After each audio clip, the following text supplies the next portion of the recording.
যদি একটা লোককে গুম করা হয় সবাই সাইলেন্ট হয়ে যাবে।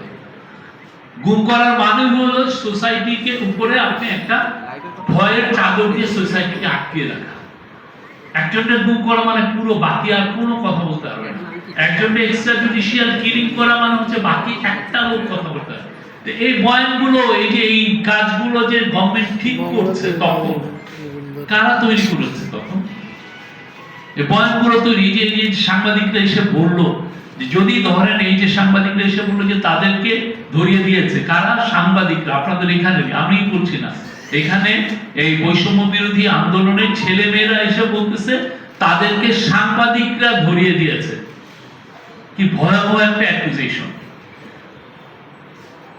এটা নিয়ে আমার মনে হয় যে চিটাগাং প্রেস ক্লাব একটা সত্যিকার অর্থে একটা বড় ইনভেস্টিগেটিভ কমিটি এটা সত্যিকার এভিডেন্স নেওয়া উচিত।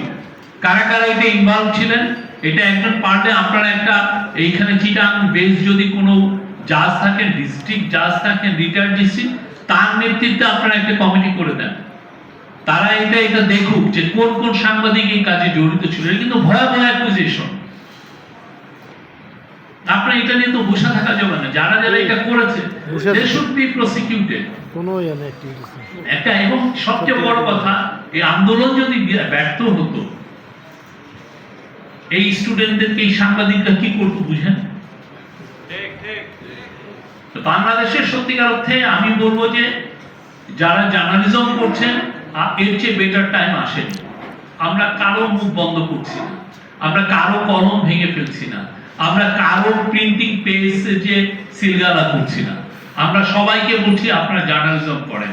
প্রফেসর ইউনূস প্রথম মাসেই, ক্ষমতা গ্রহণের প্রথম মাসেই উনি সমস্ত লিডিং এডিটরদেরকে ডেকেছেন। আপনাদের চিটাগাংয়ের এডিটর এসেছিলেন,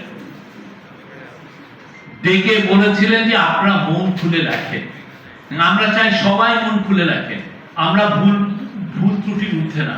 আমার ভুল ত্রুটি ধরিয়ে দেওয়ার দায়িত্ব আপনার।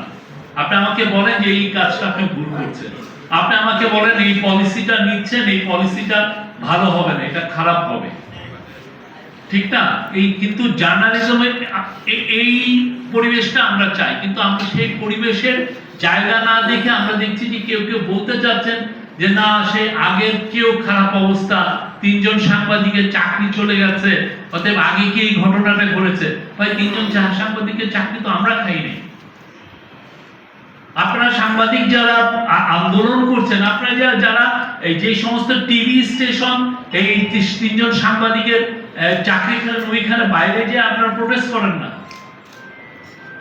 আমরা কারো কোনো সাংবাদিকের চাকরি খাচ্ছিও না, কারো আমরা জব দিচ্ছিও না। আপনারা যদি লেজিটিমেট মনে করেন যে তার এগেইনস্টে প্রোটেস্ট করেন, আমরা প্রোটেস্ট করেন, কিন্তু যেটা হচ্ছে, এবং আমরা সবাইকে ইনভাইট করি। আমরা যদি মনে করেন যে না, গভর্নমেন্ট ভিতরে আসলে এই চালগুলো চলতেছে, আপনি ইনভেস্টিগেট করেন আমরা করছি কিনা, দেখেন গভর্নমেন্টের এখানে কোন রোল আছে কিনা। ইন্টারিম গভর্নমেন্ট কোন ধরনের ফ্রিডম অফ স্পিচ কার ভয়, ফ্রিডম অফ স্পিচকে বন্ধ করা হয়, তাকে ডিসরাপ্ট করা হয়, তাকে মাজর করা হয়, এমন কোন কাজ এই ইন্টারিম গভর্নমেন্ট করবে না, এমন করছেও না। সেক্ষেত্রে অনেক ক্ষেত্রে আমরা বলছি আপনারা অনেক সফট, এই যারা যারা আগে স্বৈরাচারের দোষর ছিল তাদের বিরুদ্ধে সফট, কিন্তু আমাদের দেখতে হবে যে আমরা তো রুল অফ ল এ বিশ্বাস করি। আমরা একটা লোকের এগেইনস্টে তখনই আমরা মুভ করতে পারি যখন আমি কংক্রিট এভিডেন্স পাবো। আর এই কাজগুলো অনেক ক্ষেত্রে সাংবাদিক ইউনিয়নগুলো করতে পারে, সাংবাদিক রাইটস গ্রুপগুলো করতে পারে। তারা আপনার যে চিটাগাংয়ে যে ভয়াবহ অ্যাকুজেশন আসলো, সেটা তো অনেক আগে ইনভেস্টিগেট করা উচিত ছিল। আপনাদের একটা কমিটি করে দেওয়া উচিত ছিল, একটা বড় একটা কিছু মানে হাইকোর্টের একজন জাজকে নিয়ে বা একটা ডিস্ট্রিক্ট জাজকে নিয়ে, আপনার 2-3 সদস্য বিশিষ্ট লোককে নিয়ে বা একজন ফরমার পুলিশ অফিসারকে নিয়ে আপনার একটা কমিটি। এটা কিন্তু বড় রকমের একটা অ্যাকুজেশন। আমরা বাংলাদেশে জার্নালিজমের বিকাশ চাই। বাংলাদেশের জার্নালিজম খুব একটা ক্রান্তি লগ্নে আছে।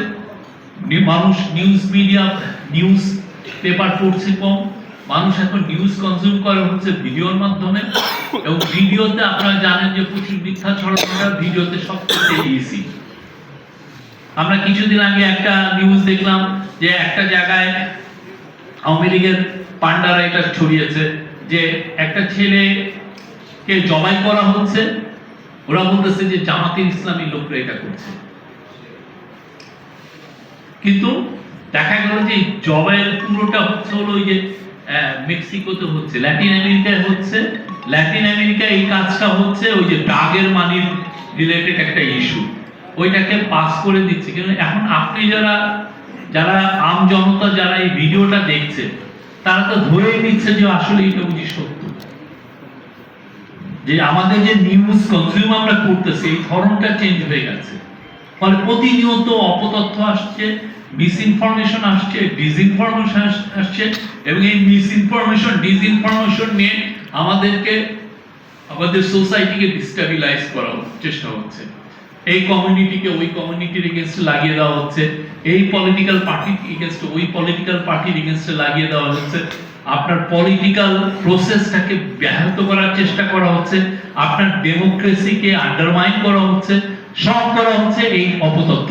এবং এইটার সাথে যুক্ত, এটা তো আগে আমরা দেখতাম যে এটা ডোমেস্টিক্যালি এটা হচ্ছে, এখন দেখা যাচ্ছে একটা ফরেন মিডিয়াও এটার সাথে জড়িত, ভয়াবহভাবে জড়িত। প্রতিদিন তারা মিথ্যা নিউজ দিচ্ছে, একটা দিন নাই, প্রতিদিন 10টা 5টা, অনেকে এটা বিশ্বাসও করছে। ভালো না, ওটা তো ভালো মিডিয়া, ইন্ডিয়ার একটা মিডিয়া এটা দিয়েছে, অতএব নাম করা মিডিয়া এটা দিয়েছে, কিন্তু এটা যে একটা ভয়ঙ্কর রকমের অপতথ্য এবং বাংলাদেশকে যে তারা একটা ডিস্টাবিলাইজেশন করতে চায়, এটা যে মূল উদ্দেশ্য এটা তো আপনি বুঝছেন না, কিন্তু তার মূল উদ্দেশ্য হচ্ছে যে আমাদের নামে বারবার অপতথ্য ছড়ানো, বারবার অপতথ্য ছড়াচ্ছে। আমরা এই যে পোস্ট জুলাইয়ে সবচেয়ে বড় চ্যালেঞ্জের শিকার হয়েছি হচ্ছে এই অপতথ্য নিয়ে। এবং এটার সাথে দুইটা ফোর্স, একটা হচ্ছে যে ইন্ডিয়ান মিডিয়া একটা বড় রকমের অপতথ্যের সোর্স, আর একটা হচ্ছে আওয়ামী লীগের লোকরা, এরা সব এক হয়েছে। এবং এতে তো অনেক টাকা, তারা মিলিয়ন বিলিয়ন ডলার নিয়ে তারা বসে আছে, তারা প্রতিদিন একটার পর একটা দিচ্ছে। এবং আপনি যেহেতু নিউজটা এখন আপনি ফেসবুকের মাধ্যমে কনজিউম করতেছেন, আপনি নিউজটা রিড করতেছেন ইউটিউবের মাধ্যমে, আপনি ফেসবুকে, আপনি বুঝতেও পারছেন না যে এটা সত্য কিনা। আপনি তো আগে